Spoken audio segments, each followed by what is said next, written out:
Hey, shalom, shalom. Nakana waha I bar inshallah walakim la atham. Call Shabawai Baharcha wa Kakshaw Yahweh Bashmi Hausha.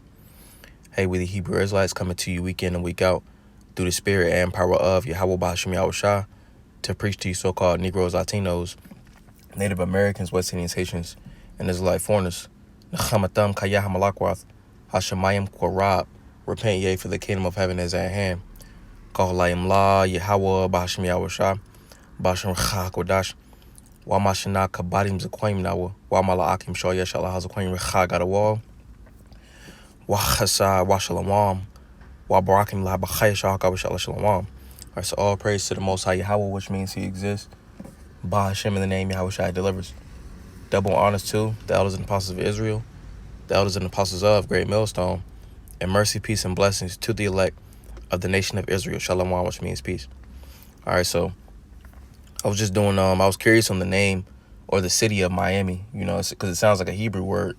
So just going into the word Miami, which is spelled M-I-A-M-I. All right, it comes from Mayami. That's how you actually would say it, and it's broken Hebrew. And let's go to it.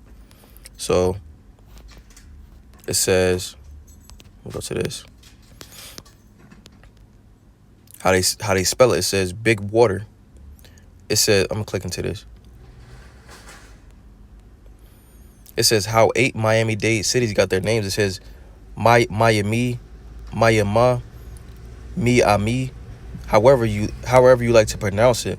The fact is that its home, incorporated on July 28th, 1896, we were almost named Flagger after the man who bought his Florida East Coast Railway to present downtown Miami. Thankfully, he put a stop to that. Instead, the new city was named the Miami River, which comes from the Calusa word Mayami, meaning big water. Understandable, since most early development depended on that big water. Long before incorporation, however, our swampy town was commonly referred to as Biscayne Bay Country. Now it's 400,000 strong with an ever-growing skyline. All right, and that word is Miami, and it comes from, it says big water. All right, and if I'm not mistaken, big in the Lashwan is Gadol, meaning great. All right, but I am sure water is Mayam, and again, this is broken Hebrew, Mayami. All right, let's go to that. This is the word water.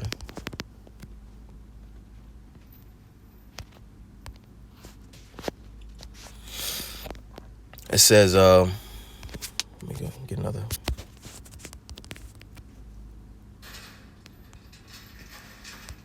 Probably this one.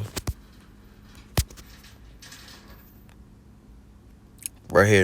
It says Mayam, meaning water. It says water, waters, water of the feet, urine, of danger, violence, transitory things, refreshment.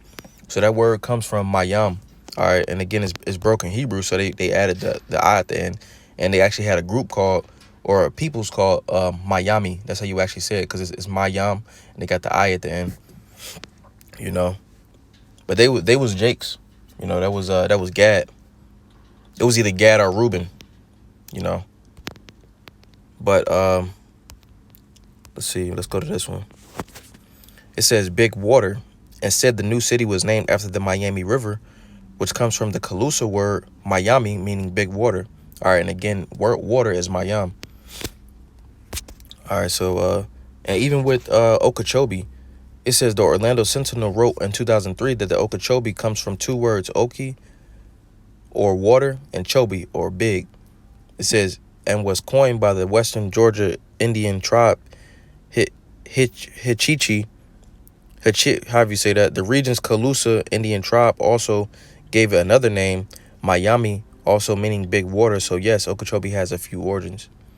All right, but again, it will be called Mayam when you're referring to water. So let's get some precepts, because the Northern Kingdom was over here before, you know, Cristobal Colon and anybody else came over here. This is 2nd Isaiah chapter 13 and verse 40. It says, those are the 10 tribes which were carried away prisoners out of their own land at the time of Osea the king, whom Salamander the king of Assyria led away captive, he carried them over the waters.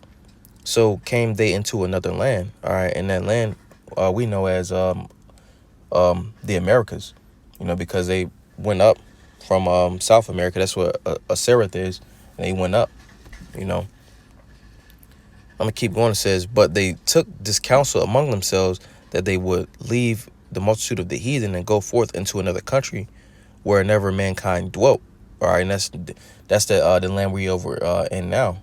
You see, in the so-called Western Hemisphere, it says that they might keep their statutes which they never kept in their own land. All right, I'm gonna keep going down. It says, and they enter into Euphrates by the narrow places of the river, and that word right there, Euphrates, is parath, which the root word of that is fruit, which is parya. For the Most High then shewed signs for them, and held still the flood till they were passed over. For through that country there was a great way to go, namely of a year and a half, and the same region is called Asarath, or Asareth. All right.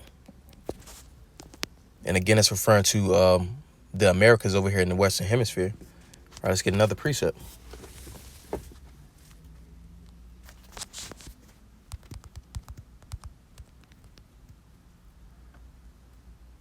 This is Jeremiah, also Jeremiah chapter 10 and verse 16. It says, the portion of Yaquab is not like them, for he is the former of all things, and Israel is the rod of his inheritance.